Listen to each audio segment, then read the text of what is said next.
6인6색 책처방 토크라는 주제로 7월부터 9월까지 한 달에 2번씩 격주 금요일 저녁마다 작가님들 모시고 이야기 나누는 자리를 마련했는데요. 사적인 서점에서 이제 책 처방 프로그램이라는 걸 운영을 하고 있는데, 그때 가장 자주 유용하게 쓰이고 있는 책 처방전에 주인공인 작가님이 직접 오셔서 그 책에 대해서 얘기도 나누고, 작가님께서 그 책과 함께 처방하고 싶은 책이 어떤 책이 있는지 얘기를 나누는 자리가 될 텐데, 오늘 그 첫 주인공으로 소설가 정영준 작가님 모셨습니다. 박수. 작가님하고는 작년에 저스트 키딩이 출간됐을 때 사적인 사인회로 여기에서 만나 뵀었는데 딱 1년 만이더라고요. 그럼요. 네, 1년 동안 어떻게 지내셨는지 또 여기 계신 기자분들 인사 부탁드리겠습니다. 여러분들은 어떻게 지냈습니까? 1년 동안 의외로 어떻게 지내냐는 말이 답하기 어려워요. 사실 의미부여를 억지로 해보려면 할 것도 많을 텐데 저 스스로 거의 변화를 못 느끼는 1년을 보냈던 것 같고, 사느라 바빴고, 그 사느라 바빴다는 거는 이제 뭐 애들 챙기고 가족의 소임을 다하고 직장에서 일, 행정 업무 뭐 이렇게 그렇게 바쁘다가도 작가로서 이렇게 내가 이렇게 바쁘게 살아서만 되는가라는 어떤 그 울적함, 그 쓰고 싶은 건 많은데 실제로는 안 써지네, 막 이런 마음들 가운데서 계속 반복적으로 지냈던 것 같아요. 그래서 많이는 쓰지는 못했는데 그 막혀 있었던 원고들을 좀 뚫어내려고 되게 애를 쓰고 있고, 지금은 조금 뚫려서 이제 잘할 수 있겠다 라는 마음은 항상 갔는데 또 아침에 일어나면 달라지겠죠. 그래서 제 안부는 소소하고 반복적으로 잘 지내고 있는 것 같습니다.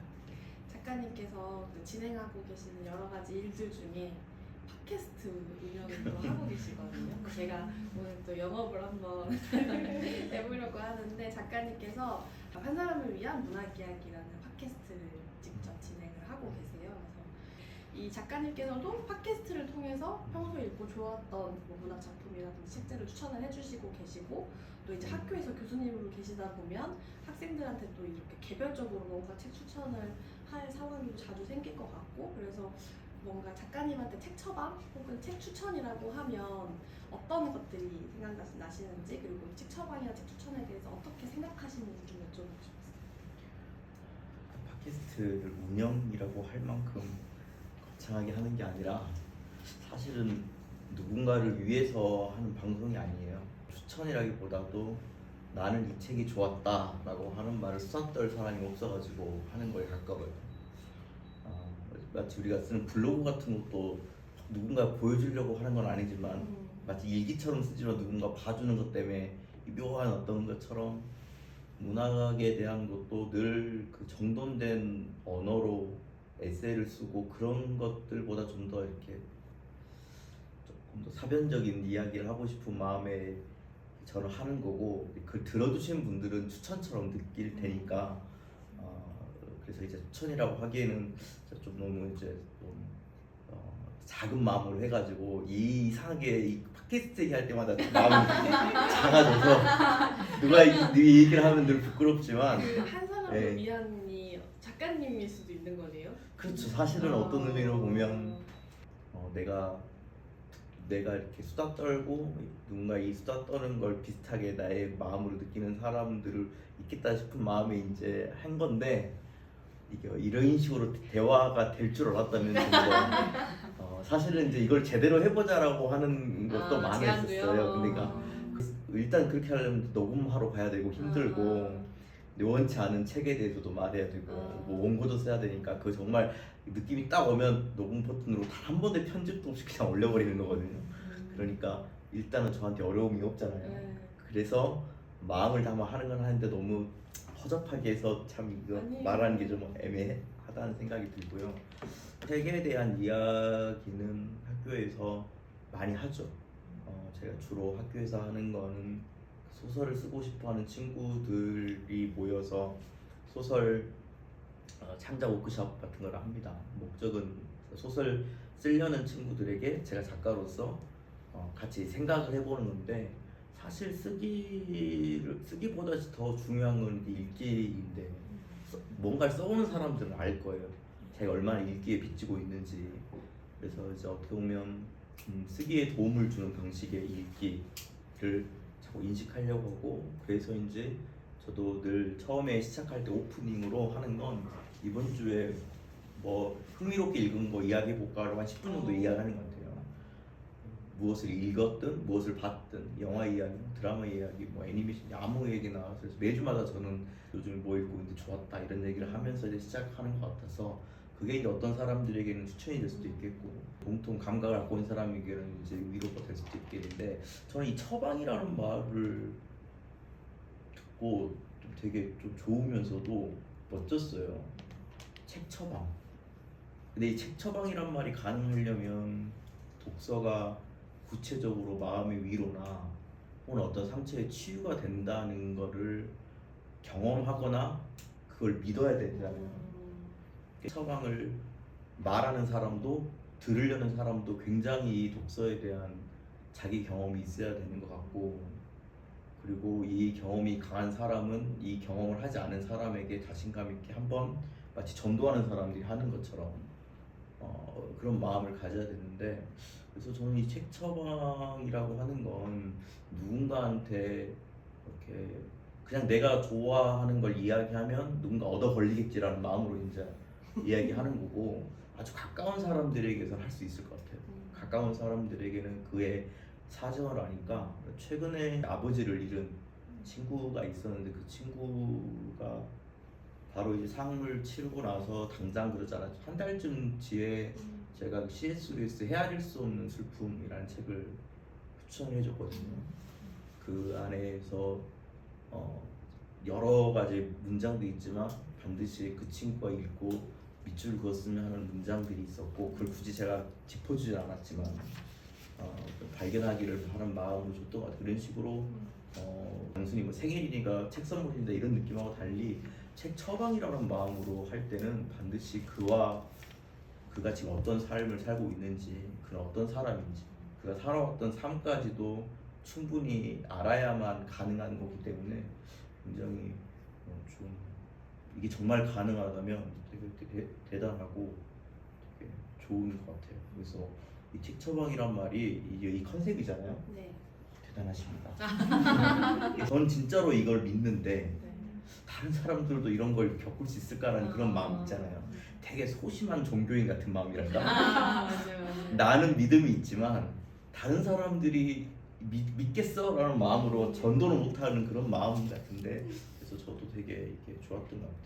저는 어떻게 보면은 작가님께서 하고 계신 팟캐스트가 좀 되게 비슷하다고 느꼈던 게 말씀하신 것처럼 편집하지 않고 한 번에 이렇게 올리시는데 정말 좋아하는 책만 소개하신다는 게 느껴지거든요. 그리고 방송하실 때 보면은 그 얘기 많이 하세요. 이렇게 텀이 길었을 때 있잖아요. 그러면은 사이사이에 뭔가 소개하고 싶은 책들이 있었는데 뭔가 잘 안 써지거나 그러면 좀 기다리셨다가 뭔가 딱 하고 싶은 얘기가 생겼을 때 약간 원기옥 모아서 하시듯이 올려주시는데 그러니까 듣는 이로 하여금 뭔가 때에 맞춰서 해야 되니까 하는 것보다 정말 내가 이 책이 너무 좋아서 이 책을 너무 얘기하고 싶은데 한 번은 그런 제가 어떤 방송인지 기억은 안 나는데 이 책에 대해서 너무 얘기하고 싶은데 이렇게 뭐 지면이나 이런 게 주어지는 게 없으니까 내가 그럼 여기다가 얘기를 직접 해야지 하고 해주신 방송도 있으셨거든요.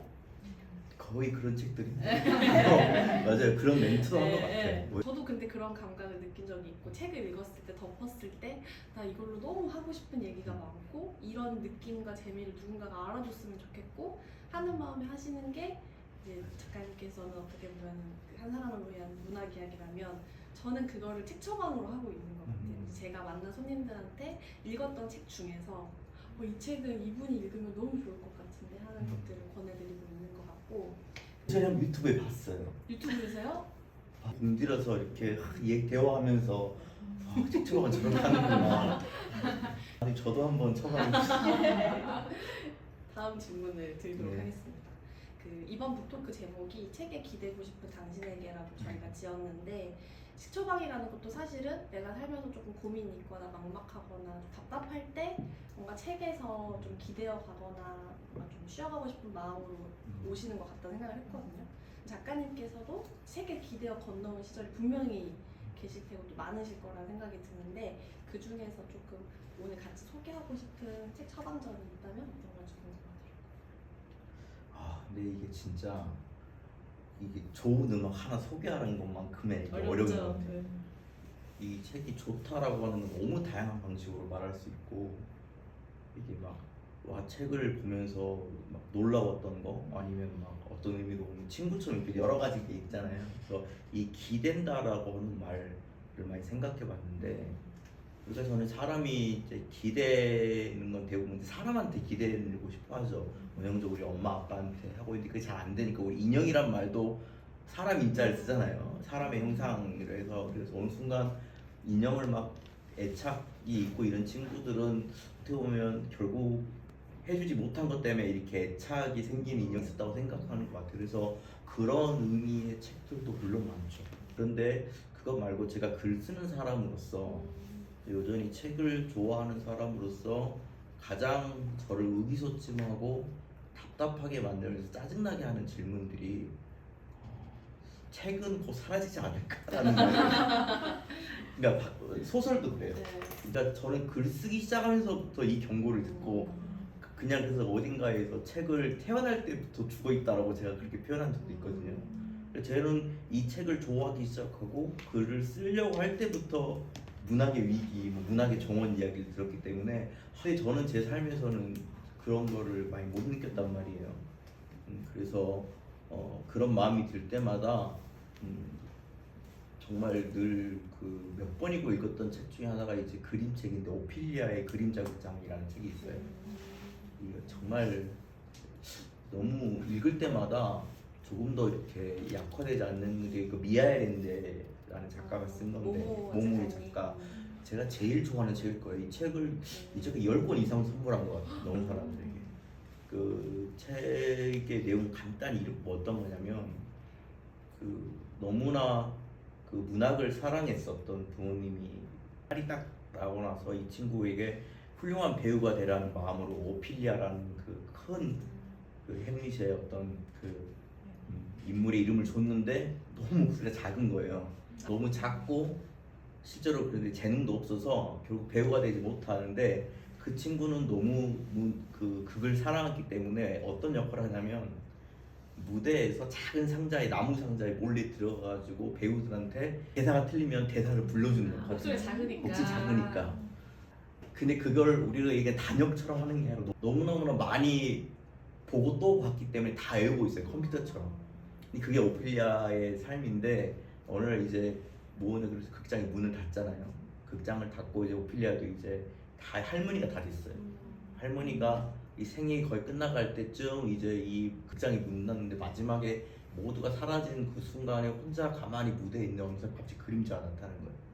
그림자가 그러니까 누구의 반사체로서가 아니라 그냥 그림자가 나타나는데 흔히 말하면 이제 외로운 영혼 같은 그림자가 만나서 그 그림자한테 그냥 갈 데가 없다는 게 나한테 오라고 해요. 그래서 오피리아가 그런 식의 소문을 듣고 수없이 많은 그림자가 찾아와요. 오피리아에게. 그래서 오피리아가 그림자가 좀 많아지는 거죠. 그래서 그 친구들에게 자꾸 이제 그림자한테 싸우니까 싸우지 말고 니들 배우나 해라 하면서 그 좋아하는 극들을 다 이제 읽어줘요. 이 친구들이 그림자들이 이제 매일 배우 이렇게 하는 거죠. 그런 식으로 어느 곳을 이제 떠돌이처럼 다니면서 이렇게 그림자 극장을 여는데 이 소문을 듣고 수없이 많은 메롬이라는 이름의 그림자, 뭐 아름다운 그림자들이 너무 많이 나와요. 거기에 그래서 뭐 바마리라고 하는 게도 나와요. 너무 예쁘잖아. 수없이 많은 그림자들이 이 오피리아에게 와서 마지막에 죽음이라는 애도 와요. 근데 그게 너무 대사가 좋아. 가만히 있다가 아무 말도 없이 그래 오렴이라 그래요. 오피리아가요? 네. 딱 그러면서 이제 오피리아가 죽죠. 할머니니까. 근데 문제는 얘들이 그대로 함께 천국으로 올라가서 천국에서도 그림자 극장을 사용해서 천사들도 구경하고 마지막에 마치 신처럼 보이는 분도 와가지고 흐뭇하게 보면서 끝이 나요. 그래서 이게 문학이라고 하는 게 이것보다 아름다운 알레고리를 읽은 적이 있는가. 어떤 특별히 오피리아라고 하는 사람이 막 배우가 되지 않았는데 너무나 이렇게 그래서 이게 미아일랜드를 제가 좋아하는 이유기도 하고 그 문학의 역할 또 이야기를 좋아하는 사람 또 이야기를 실제로 창작하는 사람 또 그들이 늘 겪는 여러 가지 좀 마음의 부침이 있을 거 아니에요. 그래서 그런 마음이 들 때마다 오피리아 그림자 극장을 읽으면 어떤 뭐랄까 되게 마음 회복되는 것도 느끼고 되게 좋아하는 여러분 꼭 읽어보세요. 너무 좋아요. 네, 너무 좋아요 진짜. 그림도 너무 아름다워. 전 얘기 쭉 들으면서 오피리아의 그림자 극장이 소설만세랑 하는 이야기랑 또 되게 비슷하다는 느낌도 드는 것 같아요. 맞아요. 내가 좋아하는 일이 있는데 그게 뭔가 내가 원하는 방식 아니면 주변에서 원하는 방식 뭐 배우가 되고 하는 방식이 아니라 자기만의 뭔가 방식으로 사랑하고 만들어가는 얘기 같다는 생각도 들었는데 그 소설만세 출간하시고 나서 그 채널 예스랑 했던 인터뷰를 제가 봤는데 내용이 너무 좋아가지고 잠깐 소개를 해드리면 이렇게 얘기하셨거든요. 소설에 관해 썼지만 저는 그냥 제 삶에 관해 썼어요. 이 책은 소설을 잘 쓸 수 있도록 돕는 작법서가 아닙니다. 소설의 역사를 살피고 미래를 전망하는 이론서는 더더욱 아닙니다. 소설은 저에게 일이고 취미이고 일상이고 잘하고 싶은 것이고 더 알고 싶은 것입니다. 한편으로는 어려운 것이고 잘 모르는 것이고 무서운 것이고 답답한 것이고 관두고 싶은 것이고 절망케 하는 것입니다. 하지만 어렵고 힘들어도 소설을 계속 쓰고 싶고 쓸 것이다 라는 제 다짐이 읽는 이로 하여금 각자가 소중하게 생각하고 힘쓰고 노력하는 것을 떠올리게 했던 것 같아요 라고 쓰셨는데 이 작가님 딱 해주신 말씀대로 작가님은 소설을 넣었지만 저는 딱 그 자리에 서점을 넣으면 제가 좋아하고 잘하고 싶은 것이지만 저를 절망케 하기도 하고 관두고 싶기도 하고 막 이런 것들이거든요. 근데 아마 여기 오신 모든 분들에게도 그런 존재가 다 있을 거라고 생각을 하고 그래서 오늘은 저희가 주제를 지키고 싶은 자기만의 세계가 있는 사람에게라고 지었는데 그 이유가 작가님에게는 그게 소설이었지만 저희한테는 또 저한테는 또 서점이고 여러분들한테는 무엇일지를 생각하시면서 오늘 토크를 함께 해주시면 좋지 않을까라는 생각을 하고요. 이제 첫 번째로 제가 이 소설에 대해서 작가님을 지켜주는 소설이라는 것에 대해서 이제 질문을 먼저 드리려고 하는데 책을 제가 이제 이번에 질문지 준비하면서 다시 한번 꼼꼼히 읽어봤어요. 읽으면서 되게 재밌었는데 작가님께서 쓰셨던 문장 중에 책을 다 읽고 나면 어떻게 썼을까? 이걸 쓰면서 힘들었을까? 쓰는데 얼마나 걸렸을까? 이 작가는 소설 쓰면서 즐거웠을까? 막 이런 생각을 하시면서 면지에 막 낙서도 하신다고 써주셨는데 이 질문 그대로 작가님에게 이제 드리고 싶어요. 소설만세는 어떻게 쓰셨는지, 쓰면서 힘드셨는지 혹은 즐거우셨는지, 어느 정도 시간이 걸리셨는지. 소설만세는 하나도 안 힘들었는데. 그러니까 저는 이제 사실 이런 생각이 있었어요. 나는 산문을 내는 작가는 되지 않을 거야 이런 생각이었어요. 왜냐면 산문 쓸 시간 있으면 소설이라도 써야지. 그러니까 이런 생각을 했었던 것 같아요. 근데 이제 결과적으로는 이제 민음사에서 제안을 했었고, 리터 연재. 네, 리터에서 연재를 제안했었고, 마침 그때 당시 이제 소설이 말 그대로 소설이 잘 써졌으면 산문을 안 썼을 텐데 뭔가 좀 어려움을 좀 겪고 있는 상황에서 그래서 약간 그래도 불안하니까 뭐든 쓰긴 써야 될 것 같아서 원래는 제가 일기를 쓰거든요. 원래 예, 원래는 이제 뭐 이렇게 비공개 블로그 같은 거에 이제 늘 써요. 그냥 조금 필터링 거친 일기를 쓰겠다라는 마음으로 그냥 쓰기 시작했고 연재가 끝났는데 나머지 이제 절반도 빨리 좀 써달라고 자꾸 해가지고 그렇게 길지 않게 나머지도 썼는데 그래서 솔직하게 썼던 것 같아요. 그냥 생각나는 대로 여기 들어있는 거는 어떤 특별히 제가 어떤 뭐 리뷰나 제안을 받고 쓴 건 아니기 때문에 소설에 대한 거 뭐 구성에 대해서 써볼까 뭐 인물에 대해서 써볼까 이렇게 생각나는 대로 쭉 써다가 어느 정도 이 정도 되면 되겠다 해서 원고를 보냈기 때문에 소설을 쓸 때 느끼는 어떤 그 생각의 어려움, 그 가능성의 어려움 이런 것들에 대한 갈등은 없이 그냥 물론 이제 쓰고 싶은 표현이 잘 되지 않아서 글쓰기 그 자체에 대한 어떤 어려움과 고단함은 분명히 있긴 했지만 이 소설 쓸 때 느꼈던 어떤 그런 종류의 어려움은 없이 이렇게 써도 되나 싶을 정도로 쭉 써서 그냥 소세지 만들듯이 쭉 써서 만들어버리게 돼서 저에게는 조금 약간 좀 그러니까 직무유기 같은 느낌? 좀 이거보다는 더 열심히 써야 되지 않았을까라는 그런 마음이 들었습니다. 이제 좋아하는 마음에 대해서 쓰셔서 그런 것 같아요. 저도 네. 책을 2권 썼는데 첫 번째 책은 막 2년 넘게 걸렸었는데 두 번째 책이 제가 좋아하는 가수에 대한 좋아하는 마음을 고백한 책이었거든요. 그 책을 초고를 2달 만에 일필휘지로 그래서 아마 좋아하는 마음이 있으셔서 쑥쑥 써내려고 네, 하시지 않았을까. 그랬을 거예요.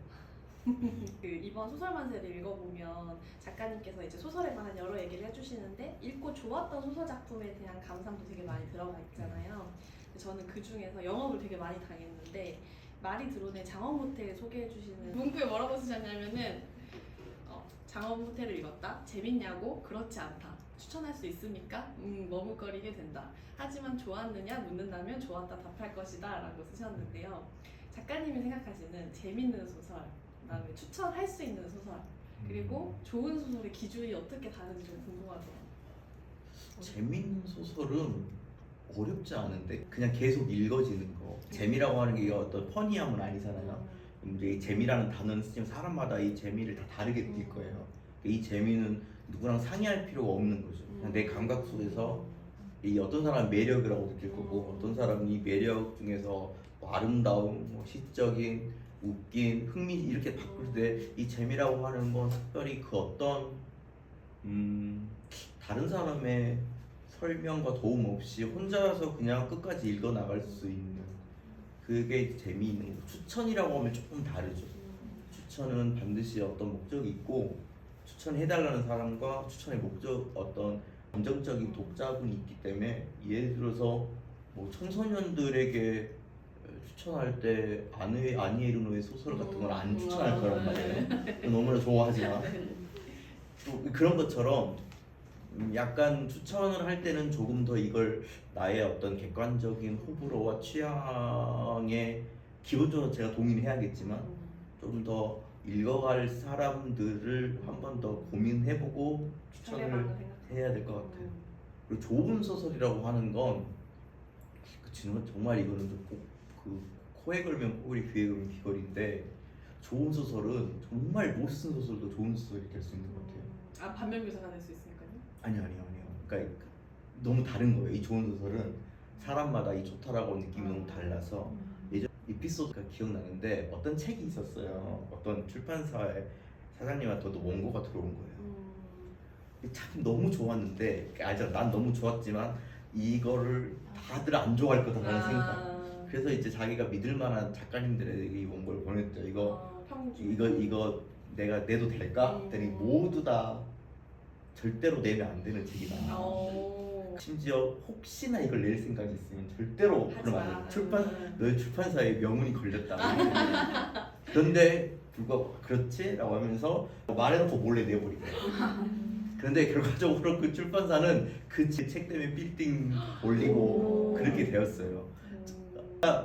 이게 어떤 소설의 미학이나 많이 읽은 사람들에게서는 너무나 상수적이고 뻔한 걸 수 있겠지만 한 사람의 어떤 그 시절의 어떤 거에서 너무나 이게 좋은 게 있잖아요. 그런 것처럼 이 좋은 소설이라고 하는 건 조금 사람마다 달라서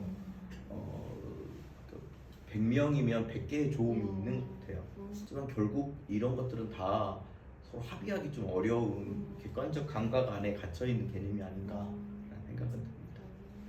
100명 있으면 100개의 조언이 있다는 좋은 것 같아요. 제가 되게 좋아하는 비유 중에 하나가 문학 평론가인데 아무튼 그 사람이 그 100마리 양 비유를 든 게 있어요. 100마리 양이요? 그 예수 이야기 할 때 예수가 100마리 양 중에 한 마리를 잃으면 그 199마리를 두고 한 마리를 찾으러 간다. 마치 이거는 그 예수라는 인물은 그렇게 많은 양이 있지만 한 마리도 귀히 여긴다 라고들 해석하는데 그게 아니라 그건 단수가 아니라 고유명사라는 거예요. 이게 그 양이라는 거예요. 음. 이게 100개 중에 하나가 아니라 딱 뭐 보유가- 토마스, 뭐 정용준, 철수, 염수 이런 것처럼 다 이름이 있는데 한 마리가 없네가 아니라 철수가 없네라고 느낀 거죠. 저는 그런 식의 문학은 그런 것이다 라고 이야기하는 게 있었어요. 그래서 그런 의미로 아까 얘기했던 그 조음이라고 하는 것도 그런 방식으로 다 고유하게 다른 얼굴도 있고 이름도 있는 것 같아요. 저도 책 처방 하다 보면 어떤 분은 이 책이 너무 별로였다고 하는데 어떤 분은 그걸 인생 책으로 꼽기도 하고 이런 경험을 저도 되게 많이 했거든요. 근데 그러면서 느낀 게 좋은 책, 나쁜 책이 있는 게 아니라 나한테 맞는 책, 맞지 않는 책만 있는 거구나. 그리고 그것도 사실은 시절마다 또 변하는 맞아요. 거구나라는 생각을 했던 것 같아요. 그 책 처방을 제가 이제 하다 보면 손님들의 고민을 듣기도 하고 책에 대한 여러 가지 고민이나 이런 것들을 많이 듣게 되는데 그 중에서 제일 많이 해주시는 말씀 중에 하나가 소설이 너무 허구적인 얘기여서 자기는 좀 손이 잘 안 간다. 아니면은 지금 당장 나한테 뭔가 필요한 내용이 아니어서 안 읽게 된다라고 얘기하시는 분들이 간혹 계시거든요. 근데 이제 이번에 소설만한테 써주신 내용 중에 이제 소설은 허구가 아니다라는 챕터가 있고 거기에 뭐라고 얘기를 해주셨냐면 나는 소설을 쓰는 자로서 소설이 비록 허구이지만 그 세계에 존재하는 인물과 인물을 둘러싸고 발생한 사건의 성질을 디테일하게 잘 다룰 수만 있다면 실제 세계의 본질과도 닿는다고 믿는다. 그러니까 읽는 자들은 허구의 세계를 통해 자신의 세계를 비추고 허구의 인물의 내면과 삶의 태도에 공감하거나 동감할 수 있게 되는 것이다. 그것은 내가 소설을 읽으면서 겪은 알미고 소설을 쓰면서 알리고 싶은 알미기도 하다라고 쓰셨는데 제가 이 구절이 굉장히 공감이 되었던 게 제가 제대로 읽었던 첫 번째 한국 소설이 김혜나 작가님의 비행운이라는 소설이고 거기에 실린 하루의 축이라는 소설에 공항에서 청소 노동자로 일하는 기옥 씨가 주인공으로 등장하는 단편이 있거든요. 그래서 제가 그 소설을 읽고 처음으로 인천공항에 가서 화장실을 갔을 때 그 소설 안에 그분의 청소 루틴이 자세하게 나와 있으니까 뭐 깨끗하게 쓰는 거는 예전에도 했지만 손을 이렇게 탈탈 털면 그 물기도 닦아야 된다는 구절이 생각이 나면서 그 다음부터 화장실에 갔을 때 손을 탈탈 털면 의식적으로 기옥 씨 생각이 딱 나는 거예요. 그러면서 제가 느꼈던 게 소설을 읽어야 되는 되게 중요한 이유 중에 하나가 배려도 상상을 할 수 있어요. 타인의 삶을 내가 겪어보지 않은 타인의 하루나 이런 걸 상상할 수 있어야 할 수 있는 거구나 라는 생각을 했고 그래서 이제 소설을 읽어야 되겠구나, 소설을 읽으면 좋구나를 느꼈었거든요. 근데 그 구절이 여기 너무 잘 소개되어 있어서 너무 좋았고 여기 책에 이제 황정은 작가님의 그 데니 드비토 읽고 써주신 글에서는 죽은 자의 마음까지 헤아리게 만드는 게 소설이구나라는 생각을 다시 한번 했던 것 같은데 그래서 저는 이제 앞으로 누가 저한테 소설을 왜 읽어야 돼요 하면 이제 이 책을 소개할 생각이거든요. 근데 그럼에도 불구하고 소양 탓이 있어서 SF 소설을 사실 저는 별로 안 좋아하고 또 마치 저처럼 책 처방 하다 보면 어떤 분들은 저는 너무 한국 소설은 제가 사는 삶도 팍팍한데 책에서까지 막 그렇게 읽고 싶지 않아요 해서 안 읽는다는 분도 계시고 또 어떤 분은 저처럼 너무 현실에 떠있는 얘기여가지고 SF나 판타지는 잘 안 읽기로 하시는 분들도 계시고 되게 다양한 취향들이 있다는 생각이 드는데 이제 소설도 사실 장르가 굉장히 다양하잖아요. 한국 소설도 있고 뭐 단편, 장편으로 나눌 수도 있고 여러 가지 장르들이 있는데 저같이 이렇게 저는 SF는 뭔가 손이 잘 안 가요 하는 사람들한테 각 소설마다의 어떤 매력을 영업해 주신다면 어떻게 해주실 수 있는지 그리고 뭔가 그 소설과 가까워지는 방법 같은 것들을 알려주실 수 있다면 어떻게 될지 궁금해요.